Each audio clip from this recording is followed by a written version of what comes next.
Hey friends, Galatians chapter 5 today, the Apostle Paul writing to the church here. And some false teachers had come in after Paul had gone there, preached the gospel, and they had believed, and have been telling the people that they needed to do works for their righteousness. So yes, there's faith, but there's also works. There's a lot of groups today that would teach the same thing. The Apostle Paul is going to say that that is wrong, and he's going to show his anger because that's leading to a false gospel, which would mean that you're relying on works, and thus you cannot be saved. So here's what Paul says, beginning in verse 12.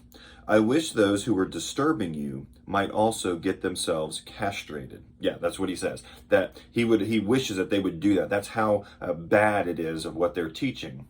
Because he's tying that to, they were trying to teach the church of Galatia that they needed to be circumcised. They needed to obey that part of the law. Paul is saying, no, if you're going to rely on the law, you're going to have to keep the whole law and be perfect. And so instead of just being circumcised, I wish they would just go ahead and take everything off, is what Paul's saying.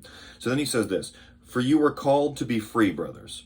Only don't use this freedom as an opportunity for the flesh, but serve one another through love. For the entire law is fulfilled in one statement. Love your neighbor as yourself.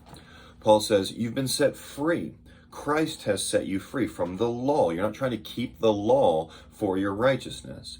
Rather, you are now set free. You're not bound to sin. You're not a slave to sin. So you now are free to serve because Christ has loved you. So it's not that you are trying to obey the law so that Christ will love you and set you free. No, He's set you free. He loves you. He's given you His righteousness. So now you're able to, by the power of the Spirit, serve and obey. And so now you can use that freedom to serve other people, is what the Apostle Paul is saying. And so that fulfills something that Jesus says before, which he's quoting from the Old Testament, that we're loving our neighbor as ourselves.